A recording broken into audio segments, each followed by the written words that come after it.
નમસ્કાર ન્યૂ ભારત ન્યૂઝના વિશેષ સમાચારોમાં આપનું સ્વાગત છે। હું છું આપની સાથે વલ્લરી વ્યાસ। સમાચારોમાં વિગતવાર વાત કરીએ તો એસટી દ્વારા 3% ભાડો વધારો કરવામાં આવ્યો છે। રાજ્યમાં રાજ્ય પરિવહન નિગમ એટલે કે એસટી દ્વારા બસના ભાડામાં આજથી સરેરાશ 3% જેટલો વધારો અમલ પર મૂકવામાં આવ્યો છે। નવા ભાડા અનુસાર લાંબા અંતરના રૂટો પર મુસાફરોને ₹10 થી લઈ અને ₹16 સુધીનો વધારાનું ભાડું ચૂકવવાનું રહેશે। આ વધારાના કારણે દૈનિક મુસાફરી કરતા તેમજ લાંબા અંતરની સફર કરતા મુસાફરોના ખિસ્સા પર સીધી જ અસર પડી શકે છે।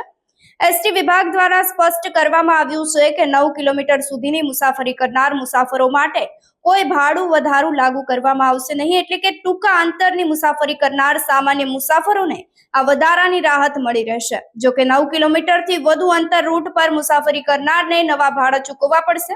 અમદાવાદથી રાજ્યના વિવિધ શહેરો અને તાલુકાઓ સુધીના રૂટ પર પણ સુધારેલ ભાડું લાગુ કરવામાં આવશે। એસટી નિગમનું કહેવું છે કે ઈંધણના ભાવ તેમજ જાળવણી ખર્ચ અને સંચાલન ખર્ચના વધારાના કારણે ભાડામાં આંશિક વધારો કરવાનો અનિવાર્ય બની રહ્યું છે।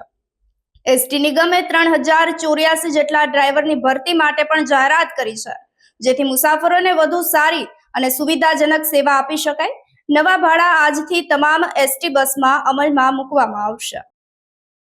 જીએસઆરટીસી में તારીખ 1/1/2026 થી 00 કલાકથી નિગમમાંથી ભાડા વધારો અમલીકરણ થયેલો છે। ભાડા વધારો 3%ની અસર સાથે અમલી થયેલો છે, જેમાં આપણે જોવા જઈએ તો લોકલ સર્વિસોમાં કુલ મુસાફરી પૈકી 85% મુસાફરો એ દરરોજ અંદાજિત 10 લાખ જેટલા 48 કિલોમીટર સુધીની મુસાફરી કરે છે, જેમાં 9 કિલોમીટર સુધીના મુસાફરીમાં કોઈ અસર થવા પામશે નહીં। 9 કિલોમીટરથી 10 કિલોમીટરથી 60 કિલોમીટરમાં ₹1 જેવો નજીવો વધારો થવા પામેલ છે। તદુપરાંત એક્સપ્રેસ, ગુર્જરનગરી, એસી સ્લીપર જેવી વિવિધ પ્રકારની સર્વિસોમાં ક્રમશઃ 1, 2 અને 3 કિલોમીટરના સ્ટેજ પ્રમાણેનો ભાડા વધારાની અસર થવા પામેલ છે। ભુજમાં વધતા જતા ટ્રાફિકને ધ્યાન પર રાખી અને પોલીસ દ્વારા કડક નિયમોનું ચુસ્ત પાલન કરાવવા માટે તમામ પોલીસને તૈનાત કરવામાં આવી છે। ખાસ કરીને કચ્છના ભુજ શહેરની અંદર આરટીઓ સર્કલ વિસ્તારમાં ટ્રાફિક વ્યવસ્થા સુધારવા અને જાહેર માર્ગો ખુલ્લા કરવા માટે તંત્ર દ્વારા દબાણ હટાવવાની કામગીરી હાથ ધરવામાં આવી છે। ખાસ કરીને ફાયર સ્ટેશન સામે આસપાસના વિસ્તારમાં દુકાનો દ્વારા કરાયેલા ગેરકાયદેસર દબાણ દૂર કરવામાં આવ્યા છે। આ કાર્યવાહી દરમિયાન દુકાનની બહાર લગાવવામાં આવેલા પતરાના શેડ તેમજ તાત્કાલિક માળખા અને ફૂટપાથ પર ઉભા કરાયેલા ગેરકાયદેસર બાંધકામ તોડી પાડવામાં આવ્યા છે। ફૂટપાથ પર થયેલા અતિક્રમણને કારણે પાદચારીઓ તેમજ વાહન ચાલકોને ભારે હાલાકી ભોગવવાનો વારો આવ્યો છે, જેને ધ્યાન પર રાખીને તંત્રએ કડક પગલાં લીધા છે।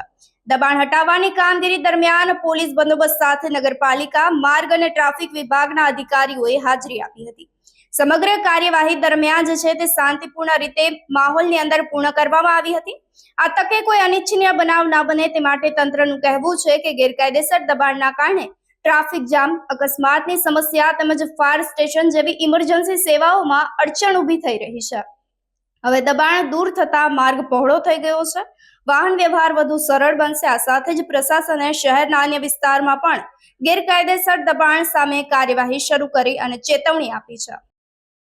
સુરતમાં ડ્રગ્સનું મોટું રેકેટ પકડી પાડવામાં આવ્યું છે। ખાસ કરીને સોશિયલ મીડિયાના માધ્યમથી ડ્રગ્સનું વેચાણ કરવામાં આવતું હતું, જેને સામે હવે પોલીસ દ્વારા લાલ આંખ કરવામાં આવી છે। સુરત ક્રાઇમ બ્રાન્ચની એસઓજી ટીમે વોટ્સએપ, ઇન્સ્ટાગ્રામ અને સ્નેપચેટનો ઉપયોગ કરીને ડ્રગ્સનું વેચાણ કરતા આરોપીઓની ધરપકડ કરી છે।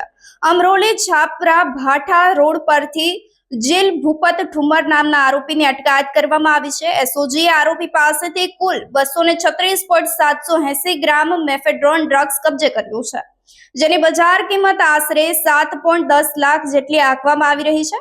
તપાસ દરમિયાન સામે આવ્યું છે કે આરોપી ડ્રગ્સના વેચાણ માટે ખાસ કોડવર્ડનો ઉપયોગ કરતા હતા, જેમ કે માવ માવ, નિરમા, ઓજી, ટાઇડ અને દવા જેવા શબ્દોનો ઉપયોગ કરીને ડ્રગ્સની ડીલિંગ કરતા હતા।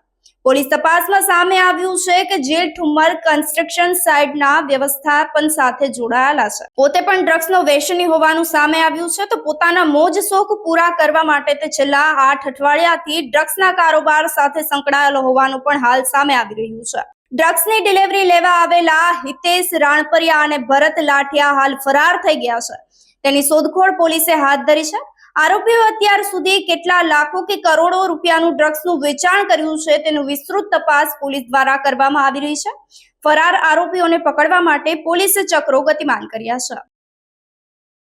ગઈકાલે 31નો જે બંદોબસ્ત ચાલુ હતો એ દરમિયાનમાં એસઓજીની ટીમને અગાઉથી અમારી આની ઉપર વોચ પણ ચાલુ હતી અને અમને એવું માહિતી હતી કે અમુક જે વ્યક્તિઓ જે છે એ ઓનલાઈન એટલે કે ઇન્સ્ટાગ્રામમાં, વોટ્સઅપમાં, પછી સ્નેપચેટ જેવા માધ્યમોથી નિરમા, ઓજી, ટાઈડ દવા વગેરે કોડવર્ડથી જે છે એમડીનો વેપાર કરે છે. તો ગઈકાલે અમારી ટીમ જ્યારે બંદોબસ્તમાં હતી દરમિયાનમાં માહિતી મળી કે અહીંયા એ વ્યક્તિ માલ આપવા આવનાર છે. તો અમરોલી પોલીસ સ્ટેશન વિસ્તારમાં ગણેશનગર રો હાઉસ વિભાગ 4ની બહારના ભાગમાં જીલ ભૂપતભાઈ ઠુમ્મર અને બીજા બે વ્યક્તિ ખુશાલ રાણપરિયા અને ભરત દામજીભાઈ લાઠિયા, આ ત્રણેય વ્યક્તિ એમડીનો 236 ગ્રામ જથ્થો લઈ અને ત્યાં આવ્યા હતા. તે દરમિયાનમાં એસઓજીની ટીમ ત્યાં પહોંચી ગઈ અને જીલ ભૂપતભાઈ ઠુમ્મર છે જે 236 ગ્રામ એમડી સાથે પકડાઈ ગયો. તેમજ ખુશાલ રાણપરિયા અને ભરત ઉર્ફે લાઠિયા આ બંને જે છે એ ત્યાંથી નાસી ગયા એટલે એમને વોન્ટેડ જાહેર કર્યા છે. આ રીતે ટોટલ 7 કિલોગ્રામ 55 ટોટલ 236 ગ્રામ એટલે કે 7,55,000નો મુદ્દામાલ જે છે જપ્ત કરેલો છે. આ આરોપી જે છે જીલ ભૂપતભાઈ ઠુમ્મર એ પોતે પણ એમડીનો બંધાણી છે અને આની ઉપર બીજો કોઈ અગાઉ કેસ દાખલ થયો નથી. પોતે કન્સ્ટ્રક્શન સાઇટ ઉપર કામ કરે છે અને પોતે બંધાણી હોય પછી પૈસાની જરૂરિયાત હોય પોતે પણ આનો પેડલર બનેલો છે અને આની ઉપર અમારી અગાઉથી વોચ પણ હતી. 6 થી 8 મહિનાથી આ જે છે એને પૂછપરછ દરમિયાન જાણવા મળ્યું છે કરે છે, પરંતુ બીજી વધારાની વિગત જે છે એ ખુશાલ રાણપરિયા અને ભરત લાઠિયા આ બંને જે છે પકડાય ત્યારબાદ વધારાની વિગત જાણવા મળશે. આ ડ્રગ્સ જે છે એ છે ક્રિસ્ટલ એમડી, એને કોડવર્ડમાં મ્યાઉ મ્યાઉ પણ કહેવામાં આવે છે. વડાપ્રધાન નરેન્દ્ર મોદી ગુજરાતની મુલાકાતે આવી રહ્યા છે અને તેમની મુલાકાત દરમિયાન ખાસ કરીને સૌરાષ્ટ્ર પંથકની અંદર તેઓ ઘણા બધા કાર્યક્રમોનું ખાતમુહૂર્ત અને લોકાર્પણ કરવાના હોય. તો સૌરાષ્ટ્ર કચ્છ અને રિઝલ વાઇબ્રન્ટ સમિટનું ભવ્ય આયોજન રાજકોટ ખાતે કરવામાં આવ્યું છે. આ આયોજનનો પ્રારંભ વડાપ્રધાન નરેન્દ્ર મોદી દ્વારા કરવામાં આવશે. કેબિનેટ મંત્રી જીતુ વાઘાણી આ અંગે માહિતી આપતા જણાવ્યું છે કે આગામી 11 અને 12 જાન્યુઆરીના રોજ રાજકોટ શહેરમાં રિજનલ વાઇબ્રન્ટ સમિટનું આયોજન થવા જઈ રહ્યું છે, જેમાં ઉદ્યોગ, વેપાર અને રોકાણની વિશાળ તકો રજૂ કરવામાં આવશે. જીતુ વાઘાણીએ વધુમાં જણાવ્યું હતું કે પ્રધાનમંત્રી રાજકોટના જૂના એરપોર્ટ ખાતે ઉતરશે અને તેમના આગમનને લઈને રોડ શોનું આયોજનની તૈયારીઓ હાલ હાથ ધરવામાં આવી રહી છે. પ્રધાનમંત્રીના રોડ શો દ્વારા શહેરમાં ઉત્સાહ અને ઉમંગનો માહોલ જોવા મળશે. સુરક્ષા અને વ્યવસ્થાપન તેમજ ટ્રાફિક મેનેજમેન્ટ માટે તંત્ર દ્વારા આગોતરી તૈયારીઓ શરૂ કરી દેવામાં આવી છે. વાઇબ્રન્ટ સમિટ દરમિયાન સૌરાષ્ટ્ર અને કચ્છ ક્ષેત્રના ઉદ્યોગ તેમજ MSME સ્ટાર્ટઅપ અને આંતરરાષ્ટ્રીય રોકાણકારો વચ્ચે પરસ્પર સહકાર માટે ઉપલબ્ધ તમામ સેવાઓ રજૂ કરવામાં આવશે. સમિટ અંતર્ગત મારવાડી યુનિવર્સિટીમાં ટ્રેડ શો આયોજિત કરવામાં આવશે, જેનું પણ ઉદ્ઘાટન પ્રધાનમંત્રી નરેન્દ્ર મોદીના હસ્તે કરવામાં આવશે. વિવિધ ક્ષેત્રોની ટેકનોલોજી, ઉત્પાદનો અને ઉદ્યોગની પ્રદર્શની રાખવામાં આવશે. તો વાઇબ્રન્ટ સમિટથી સૌરાષ્ટ્ર કચ્છ વિસ્તારમાં ઉદ્યોગ વિકાસ સાથે જ રોજગારી અને રોકાણની એક નવી દિશા મળી રહેશે તેવી હાલ સરકાર આશા સેવી રહી છે. આપણા પોતિકા દેશના અને આપણા ગુજરાતના સપૂત વૈશ્વિક નેતા સમગ્ર વિશ્વ જેના ઉપર નજર રાખીને બેઠું છે કે એ શું બોલે છે, શું કરે છે, એવું શક્તિશાળી દેશ, વિકસિત દેશ 2047નો રોડમેપ બનાવીને દેશને ક્યાં લઈ જવો, કેવી રીતે વિકસિત ભારત કરવું, એમના માટે સતત સેવાવ્રત એવા માનનીય મોદીજી આ વાઇબ્રન્ટ સમિટનું ઉદ્ઘાટન કરવા આવવાના છે. સૌરાષ્ટ્રની અને કચ્છની આ પવિત્ર ભૂમિ ઉપર માનનીય મોદી સાહેબનું આવવું એક નવા વાઇબ્રેશનો એ આપણે સૌ જાણીએ છીએ કે જ્યાં જ્યાં જાય છે ત્યાં વિકાસ, કરોડો રૂપિયાના ખાતમુહૂર્ત, લોકાર્પણો, નવી પોલિસીઓ, નવા સીમાચિહ્નરૂપ કહી શકાય એવા કામોની શરૂઆત પણ એ સૌરાષ્ટ્રની ધરતી ઉપરથી થશે.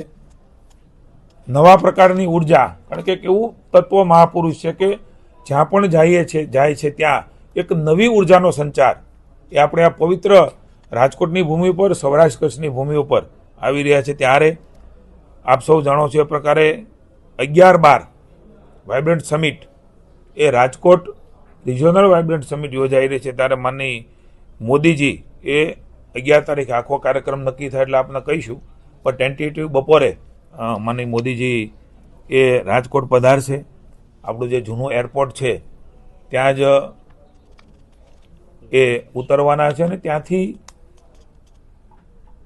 એમનું ભવ્ય દિવ્ય રીતે આપણી સૌરાષ્ટ્રની ભૂમિ પર આવે છે. ત્યારે આ રંગીલા રાજકોટમાં એમનું સ્વાગત માનની મુખ્યમંત્રી ભૂપેન્દ્રભાઈના અને માનની નાયબ મુખ્યમંત્રી ભાઈ શ્રી હર્ષભાઈના માર્ગદર્શન નીચે, મુખ્યમંત્રીના નેતૃત્વની અંદર એની સ્વાગત માટેની ભારતીય જનતા પાર્ટીના માનની જગદીશભાઈ વિશ્વકર્માના માર્ગદર્શન નીચે પાર્ટી, સામાજિક સંસ્થાઓ, જ્ઞાતિ જાતિઓ, અલગ અલગ પ્રકારના શૈક્ષણિક સંસ્થાઓ, જે લોકોએ સૌરાષ્ટ્ર માટે નાનું મોટું કોન્ટ્રીબ્યુશન કર્યું છે, એ તમામના માનની મોદી સાહેબ આવતા હોય ત્યારે એમને સ્વાગત કરવા માટે થનગની રહ્યા છે. અમારા સૌ માનની પદાધિકારીઓને પણ કહી રહ્યા છે કે અમારે મોદી સાહેબનું સ્વાગત કરવું છે. તો એના માટેના એક રોડ શોનું પ્લાનિંગ જે ટેન્ટેટિવ છે એ પણ કરી રહ્યા છીએ. ગુજરાતમાં નવા વર્ષની ઉજવણી દરમિયાન પોલીસ દ્વારા ચુસ્ત બંદોબસ્ત ગોઠવવામાં આવ્યો હતો. ખાસ કરીને નશેડીઓ સામે પોલીસે લાલ આંખ કરી છે.